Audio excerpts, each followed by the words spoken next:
Hello friends, నేను మీ బాంబే భారతక్కను. అటుకులతో పూరి, పోహా ఇవే కాకుండా రోటీ ఎలా చేసుకుందామో చూద్దాం రండి. ఉదయం బ్రేక్ఫాస్ట్గా కాను లేదా పిల్లలు స్కూల్ నుంచి వచ్చినప్పుడు ఇలా చేసి ఇచ్చినట్లయితే ఇష్టంగా తింటారు. పోహా, పూరి ఇవే కాకుండా నా ఛానల్లో జొన్నల పోహా కూడా ఉంది, చూసి చేసుకోండి. ఉదయం బ్రేక్ఫాస్ట్కు ఏ హడావుడి లేకుండా ఇలా ఈజీగా చేసుకోవచ్చు. పల్చని అటుకులు 1 కప్, పొడి బియ్యం పిండి 1/2 cup, chilli flakes 1 table spoon, సన్నగా కట్ చేసుకున్న ఉల్లిగడ్డలు 1/2 కప్, పచ్చిమిర్చి పేస్ట్ 2 టేబుల్ స్పూన్స్, ఉప్పు 1 టేబుల్ స్పూన్, వాము 1 టేబుల్ స్పూన్, కరివేపాకు కొద్దిగా, సన్నగా కట్ చేసుకున్న కొత్తిమీర, ఉడికించుకున్న ఆలుగడ్డ 1, పల్చని అటుకులు 1 కప్పు తీసుకొని వీటిని ఒకసారి శుభ్రంగా వాష్ చేసుకోవాలి.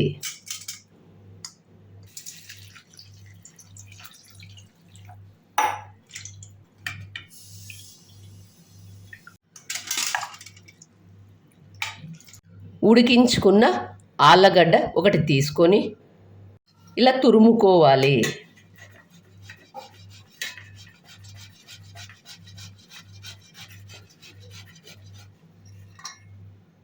చేతితో స్మాష్ చేసుకోవద్దు, ఎందుకంటే ఉండలు అక్కడక్కడ ఉండిపోతాయి. చూడండి, ఇలా తురుముకోవాలి. ముందుగా వాష్ చేసుకున్న అటుకులను ఇందులో వేసి కలుపుకోవాలి.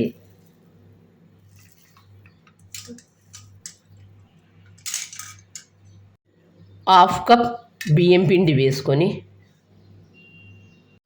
సన్నగా కట్ చేసుకున్న కొత్తిమీర, సన్నగా కట్ చేసుకున్న ఉల్లిగడ్డలు,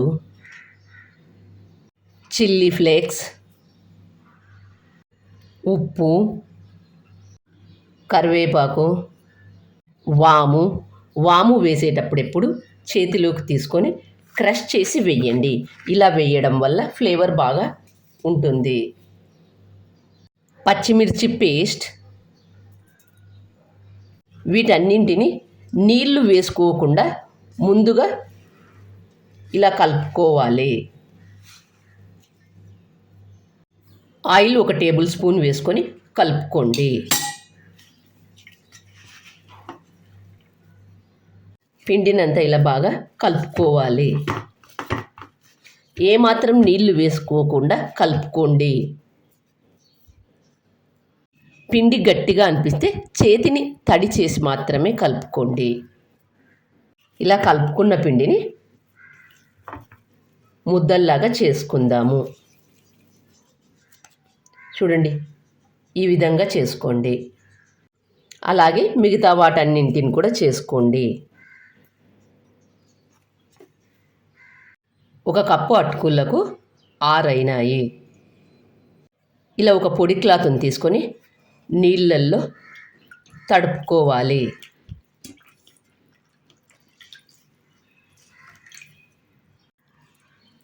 నీళ్ళన్నీ ఇలా పిండేసుకొని ఈ క్లాత్ని ఇలా వేసుకోండి.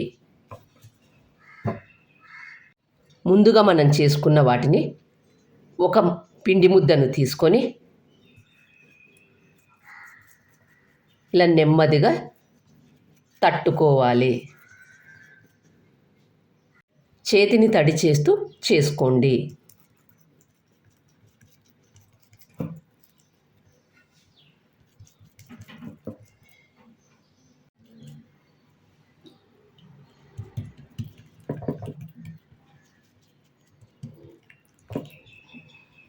ఇలా చేసుకున్న దానికి రంధ్రాల్లాగా చేసుకోండి. ఇలా చేసుకోవడం వల్ల పెన్నం మీద వేసి కాల్చుకునేటప్పుడు క్రిస్పీగా ఉంటుంది. మరొకటి చేసి చూపిస్తాను చూడండి. ముందుగా మనం తయారు చేసుకున్న ఈ పిండి ముద్దను ఒకటి తీసుకొని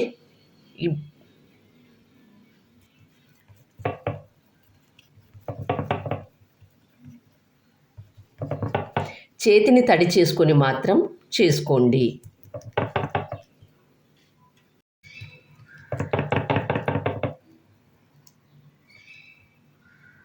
చేసుకున్న వాటికి రంధ్రాల్లాగా చేసుకోండి. ఇలా రంధ్రాలు చేసుకోవడం వల్ల బాగా కాలుతుంది. ఇలాగే అన్నింటినీ చేసుకోవాలి. గ్యాస్ ఆన్ చేసుకొని పెన్నం పెట్టుకోవాలి. 1/2 టేబుల్ స్పూన్ ఆయిల్ వేసుకొని పెన్నం బాగా వేడైన తర్వాత ముందుగా మనం చేసుకున్న దాన్ని పెన్నం మీద ఇలా వేసి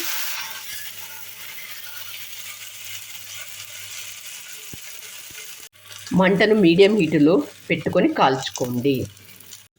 ఈ రంధ్రాలలో కొద్దిగా ఆయిల్ వేసుకొని కాల్చుకోండి. ఒక సైడు కాలిన తర్వాత మరొక సైడు తిప్పి వేసుకోవాలి. కొద్దిగా అంచుల వెంట ఆయిల్ వేసుకొని కాల్చుకోవాలి. రెండు వైపులా ఇలా కాల్చుకున్న తర్వాత ఒక ప్లేట్లోకి తీసుకుందాం. చూడండి ఎంత బాగా కాలిందో. మరొకటి వేసి కాల్చి చూపిస్తాను చూడండి. ఒక సైడు కొద్దిగా కాలిన తర్వాత మరొక సైడు తిప్పి వేసుకోవాలి. రంధ్రాల్లో కొద్దిగా ఆయిల్ వేసుకొని కాల్చుకోండి.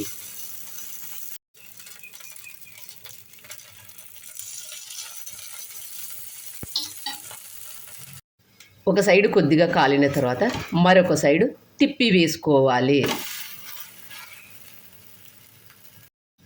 అంచుల వెంట కొద్దిగా ఆయిల్ వేసుకొని కాల్చుకోవాలి. ఇలా రెండు వైపులా కాల్చుకున్న తర్వాత ఒక ప్లేట్లోకి తీసుకుందాం.